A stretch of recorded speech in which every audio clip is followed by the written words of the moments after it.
Overall এই দুইটা এই মাঝখানে সময়টা যদি আপনি বলতেন যে কেমন গেল শুরুতে বলেছিলাম যে আমরা চাই যে আন্ডার প্রেশারে পড়তে, বাট এটাও বলেছিলাম যে না, আন্ডার প্রেশারে থেকে গেমগুলো জিততে পারি। ফার্স্ট গেমটা ভালোই আন্ডার প্রেশারে পড়েছি, বাট ওভারকাম করতে পারিনি। বাট আমার মনে হয় ব্যাক টু ব্যাক দুটা গেম জিতে আমরা অ্যাটলিস্ট সিরিজটা জিততে পেরেছি। অনেক পজিটিভ সাইড আছে। নর্মালি আমরা এই টিমটা খুব একটা এত ভালো ফিল্ডিং করি না কখনো, বাট আপনি যদি এই 3টা গেম দেখেন আমরা অনেক ব্রিলিয়েন্ট ক্যাচ নিয়েছি। অ্যাটলিস্ট ফিল্ডিংয়ের দিক দিয়ে বলতে পারি যে অনেকখানি ডেভেলপমেন্ট দেখা গেছে।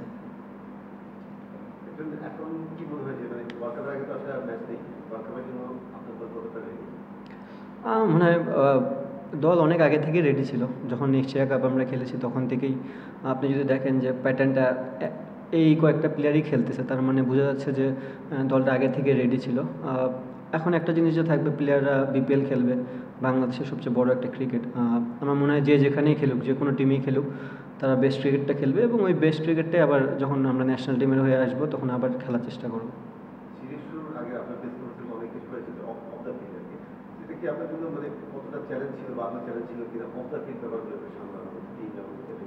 না, আমার মনে হয় টিমে কোনো এটার প্রভাব পড়েনি।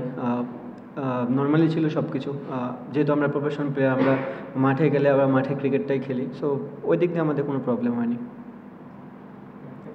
বিশ্বকাপের আগে আপনাদের এই সিরিজটা একটু মানে নানান ধরনের পরীক্ষা নিরীক্ষার বিষয় ছিল। আজকে আপনারা সাইড করবেন এবার খেয়েছেন, পারভিন 4 এসেছে, কিন্তু এই সিরিজের আগে একটা কথা ছিল যে অনেককে এখানে দেখা হবে, যেহেতু ওয়ার্ল্ড কাপের আগে লাস্ট সিরিজ, তাদের মধ্যে একজন ছিলেন মাহিদুর রহমান, যাকে নেওয়ার পরে সিলেক্টরও বলেছিলেন যে তারা একটু পর করে দেখতে চান। 3টা ম্যাচের কোনোটাই তিনি খেলেননি। মানে এটার পিছনে আপনাদের ভাবনাটা কি ছিল? যেহেতু বলেছিল যে আর তো কোনো সুযোগ নেই, তাই যে তাকে এই সিরিজটাই খেলতে হবে, সেজন্য সে রাইজিং স্টার্স এশিয়া কাপের ফাইনালেও তাকে খেলা হয়েছিল, কিন্তু আলটিমেটলি ন্যাশনাল টিমে তো সে ম্যাচ পেল না। দেখেন, আমি বলবো সে আনলাকি। যেহেতু 3টা ম্যাচই আমরা খেলেছি, ওই জায়গাটা ওই পজিশনে আমরা 3জনকে ঘুরিয়ে খেলার চেষ্টা করেছি। আরও গেম বেশি থাকলে হয়তো বা তাকেও ট্রাই করতাম। সো ওই দিক দিয়ে সে অনেক আনলাকি। এটা কি কোনোভাবে মানে যদি কোনো বিষয় আছে যে সিলেক্টররা যখন জেনেছে আপনি নিজের অসন্তুষ্ট প্রকাশ করেছিলেন, শামীম ছিল না, শামীম আসার পরে এখন মানে মাহিদুলের সঙ্গে না, এরকম না। আমি ফার্স্টেও বলেছি যে বাংলাদেশের হয়ে যারাই 15 জনে আসে তারা বেস্ট হয়েই আসে। হ্যাঁ, আপনি সবাইকে অ্যাট এ টাইমে খেলাতে পারবেন না, আপনি 11ই সাজাতে পারবেন, সেটা 15 হোক আর 17 জনের টিমই হোক না কেন, খেলবে 11 জনই। সো আমরা প্রত্যেকটা দিন ট্রাই করেছি আমাদের বেস্ট 11টা খেলানোর জন্য, এবং যদি আরও ম্যাচ থাকতো তাহলে হয়তো বা ট্রাই করা যেত। 6 নম্বরের পজিশনটা জাকের আলী বা সুহান খালেদ, ওই জায়গায় অনেকদিন ধরে রান হচ্ছে না, ওটা নিয়ে কি আপনাদের কোনো কনসার্নের জায়গা আছে? বা শামীমও ছিলেন না, রানের কারণে ছিলেন না, ওই জায়গায় একটু রান করছেন না, এটা কোনো কনসার্নের জায়গা? না ভাই, আমি খুব একটা কনসার্ন না ওই জায়গাটায়। আমি আগেও বলেছি যে আমাদের প্রত্যেকটা সিরিজ প্রত্যেকটা প্লেয়ার ভালো খেলবে না। আপনি দেখেন, হৃদয় অনেকদিন ধরে একটু স্ট্রাগল করতেছিল যে বড় রানের, বাট এই সিরিজে সে বড় রান পেয়েছে। তার মানে প্রত্যেকটা প্লেয়ারই ক্যাপেবল বড় রান করার জন্য, তাদেরকে একটু সময় দিতে হয়। আই হোপ যে তারা বিপিএল খেলবে সবাই এবং বিপিএলে ভালো করবে, এবং ন্যাশনাল টিমে আসলে আমার দরকার মেন জিনিস হচ্ছে ওয়ার্ল্ড কাপ। যদি ওয়ার্ল্ড কাপে ভালো রান করে তাহলেই হবে, আমার আর কিছু লাগবে না।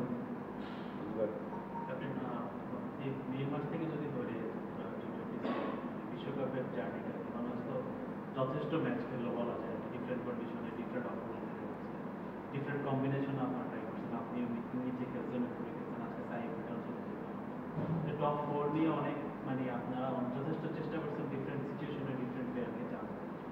এটা কখনো কাজে আসছে, কখনো আসেনি, বাট আপনাদের একটা স্যাম্পল সাইজ আছে বলা যায়। বাট যেই জায়গায় আর কি আমরা যথেষ্ট মানে এক্সপেরিমেন্ট দেখিনি, সেটা হচ্ছে মিডল অর্ডারে, প্লাস ওই জায়গা থেকে বেশি রানও আসে না। আমরা এখনো বলতে পারতেছি না যে কারা আর কি মিডল অর্ডারে আমাদের আনসার হবে বিশ্বকাপে।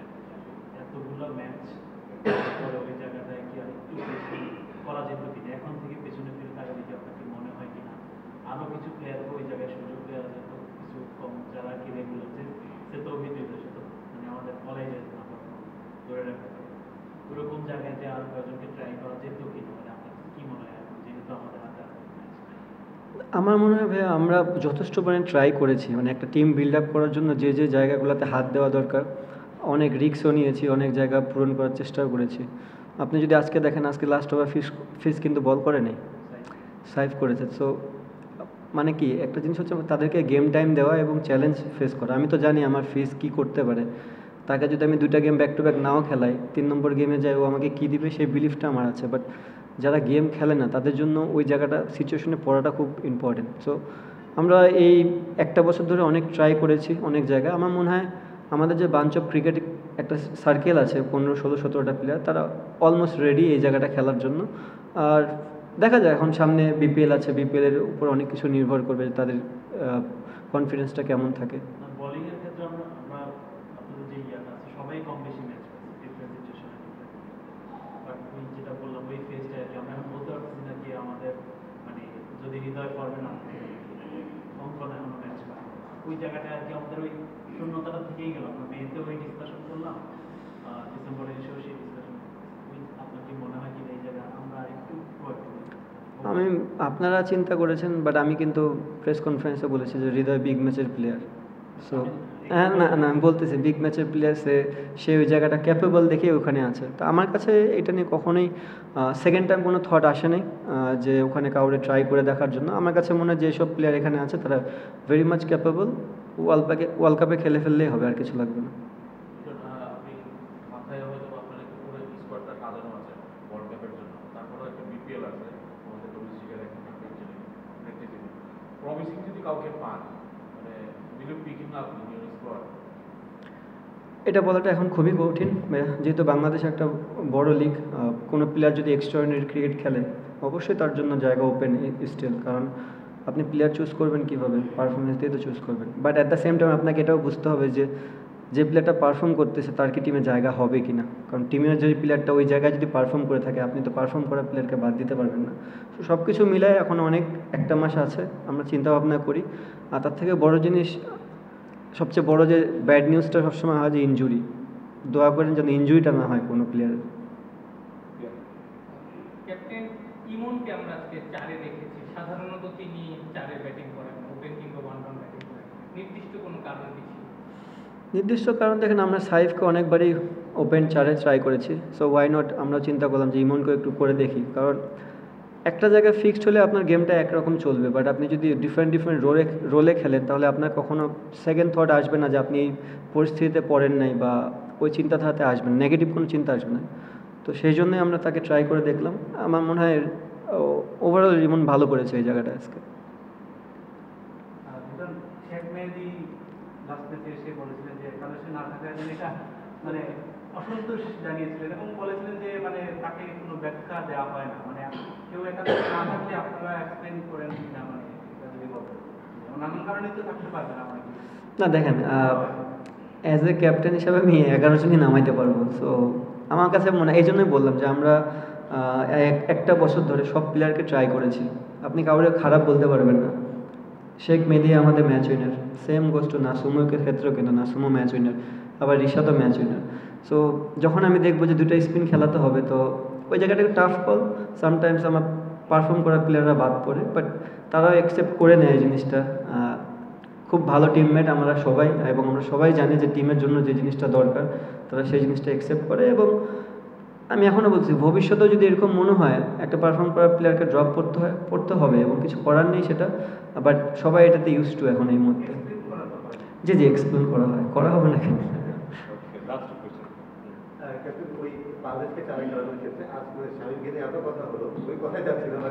আজকে একটা অপরচুনিটি ছিল, যেহেতু প্রেশার ছিল না, সে তো রিল্যাক্স খেলতে পারতো, সেই অপশনটা আপনার ভেবে শুনতে যে ওকে 4-এ খাওয়ানো যায় না, যেহেতু ইমন 4-এ খেলে নাই, সো ওই বেটার অপশন ছিল। হ্যাঁ, বাট আরেকটা উইকেট পড়লে শামীম ব্যাটিংয়ে যেত, হৃদয় হয়তো বা যেত না আজকে।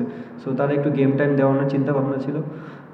বাট ইমনের জন্য যে এরকম নতুন আজকে সিচুয়েশনটা হয়তো বা শামীমের জন্য নতুন হতো যে অনেকদিন পর আসে আবার খেলা। বাট যেহেতু ইমন ভালো খেলে ফেলছে, তামিম ইমন নট আউট ছিল, সো ওই জায়গাটা সুযোগ হয়নি আর কি। একটু অন্যরকম। আপনি ওই খুবের প্রেস কনফারেন্স শেষে যাওয়ার সময় রাগ করেছিলেন, বলেছিলেন যে ওয়ার্ল্ড কাপে ক্যাপ্টেন থাকি কিনা দেখেন, আমি কি মনে করবেন? শুনুন,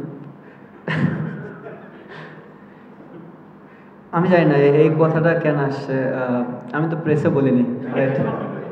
সো না, এরকম কোনো কিছু না। এটা একটা বিশাল রোল, বিশাল দায়িত্ব। এটা যে কোনো মানুষ যে কোনো সময় ছাড়তে পারে না, এবং কোনো ক্রিকেট প্লেয়ারই এই জিনিসটা করবে না। ইনফ্যাক্ট আমিও করবো না। এতদিন ধরে একটা টিমকে এই জায়গাটা টানছি, এই জায়গায় নিয়ে আসছি, টিমটাকে গোছানো হয়েছে। সো প্রত্যেকটা প্লেয়ারের একটা স্বপ্ন থাকে ওয়ার্ল্ড কাপ ইভেন্ট। সো ওই জায়গা থেকে বলবো যে না, কখনো এই জিনিস হবে না। লিটন, আপনার সঙ্গে কি পরে বোর্ডের কমিউনিকেশন হয়েছে, বোর্ড বা চিফ সিলেক্টর, মানে যেই বলবো যেটা আপনি তো একদম প্রকাশ্যে বলেছেন, তারপরে বোর্ড বা মানে চিফ সিলেক্টরের পক্ষ থেকে আপনার সঙ্গে কোনো যোগাযোগ করার চেষ্টা হয়েছে কিনা, বা কমিউনিকেশনটা কেমন হয়েছে? জি জি জি দেখেন, হিট অফ দ্য মুভমেন্টে অনেক কিছুই হয়ে যায়, বোথ সাইডেই আমাদের হয়েছে, বাট যে জিনিসটা হয়েছে সেটা ভালো না, ক্রিকেটের জন্য ভালো না। নেক্সট টাইম থেকে এই জিনিসগুলো হবে না, এবং এরপরে আমরা সুন্দর করে বসে কথা বলেছি এবং এটা একটা ভালো একটা সলিউশনে এসেছি আমরা। আরেকটা জিনিস একটু মানে জানার জন্য, এই বছর বাংলাদেশ মানে নানান ধরনের উত্থান পতনের মধ্যে গেছে, তারপরে সবচেয়ে বেশি টি-20 ম্যাচে গোল জিতেছে, সবচেয়ে বেশি ছক্কা রেকর্ড হয়েছে, মানে নানান জায়গাতেই বাংলাদেশ আসলে পরিসংখ্যানের দিক থেকে বেশ ভালো খেলেছে। আপনি পুরো বছরটা কীভাবে সাম আপ করেন, যেহেতু আপনি যে ক্যাপ্টেন ছিলেন পুরোটা সময়, আর এই মাঝখানে যে 2 মাসের গ্যাপ দিয়ে আপনারা ওয়ার্ল্ড কাপটা খেলবেন, সেটা কি আপনাদের জন্য একটু চ্যালেঞ্জিং হয়ে যাচ্ছে কিনা, যে মাঝখানে ম্যাচ খেলছেন না, একদম ডিরেক্ট বিপিএলের পর আবার একটা পুরা বছর ওয়ার্ল্ড কাপ টি-20 টিম আমার কাছে মনে হয়, আমি যখন হ্যান্ড ওভার ফার্স্টে করি সেটা একটু ডিফিকাল্ট ছিল আমার জন্য। সবই নিয়ে নতুন নতুন মুখ ছিল, বাট এই মুহূর্তে আমি এটা জিনিস বলতে পারবো না। সবাই ম্যাচিউরড, সবাই অনেকদিন ধরে এই ফরম্যাটটাই খেলতেছে। আর দেখেন, এই বছর আমরা সবচেয়ে বেশি টি-20 খেলছি, তো টি-20 সাকসেস হওয়ার চান্সটাই বেশি থাকবে। Credit goes to all the আমাদের যে 16 জন 17 জন বা 18 জন 20 জন যারাই খেলেছে ঘুরিয়ে পেয়েছে, অল দ্য কোচিং স্টাফ যেভাবে হার্ডওয়ার্ক করেছে আমাদের সাথে, সব ক্রেডিট তাদের কাছেই যায়। আর একটা জিনিস কি বললেন? একটা বললাম যে মাঝখানে 2 মাস পরে ওকে, দেখেন, আমি পারফরমেন্স নিয়ে খুব একটা কনসার্ন না, কারণ যারা এতদিন ধরে ক্রিকেট খেলে, ভালো প্লেয়ার অলওয়েজ সব জায়গায় ভালো জায়গায় পারফর্ম করে। সো ওইটা নিয়ে আমি কনসার্ন না। আমি কনসার্ন একটা জায়গায়, যে আমার যে টিমটা আছে এখান থেকে কোনো প্লেয়ার ইনজুর্ড যেন না হয়। মানে এটা একটা খুবই খারাপ সাইন যে আপনি বড় ওয়ার্ল্ড কাপের আগে যদি 2-1টা প্লেয়ার ইনজুর্ড হয়ে যায়, তখন আমি ওই জায়গাটা কাভার আপ করবো কীভাবে। সো আপনারা সবাই দোয়া করবেন যেন ওই জায়গাটা আমরা সেফ থাকতে পারি। এটা বিপিএল এবার ড্রাফট বাদ দিয়ে আসলে নিলাম হলো, নিলামটা কতটুকু এনজয় করছেন? 70 লাখে আপনি লং রাইডার্সে 75 না 70, দুই জায়গায় একটু কনফিউজ। আমার মনে হয় কোনো জায়গায় 70 না 75, 5 লাখ বাড়ায় দেন, সমস্যা নেই। আচ্ছা, হাউ মাচ ইউ এনজয় নিলাম, আর হচ্ছে মানে 70 লাখ কি আপনার ক্যাটাগরি অনুযায়ী নিলাম ভালো, বাট দেখিনি আমি জিমে ব্যস্ত ছিলাম। আমার কাছে মনে হচ্ছে জিমটা ভেরি ইম্পর্টেন্ট ওই সময়ের জন্য। অবশ্যই নেক্সট টাইম যদি আবার ওই সুযোগটা হয় দেখবো, বাট দেখেন, সেটা আমার কন্ট্রোলে নেই। আমার কন্ট্রোলে যে জিনিসগুলো আছে আমি এটা ট্রাই করবো কন্ট্রোল করার জন্য। বাট আমার যদি মনে হয়, I believe in god, so যদি কখনো গড চায় যে আমাকে বেশি টাকা দিবে, উনি এনে দিবে। ওনার মনে হয়েছে 70 লাখ এনাফ।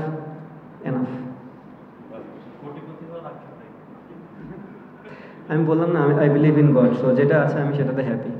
থ্যাংকস ভাইয়া।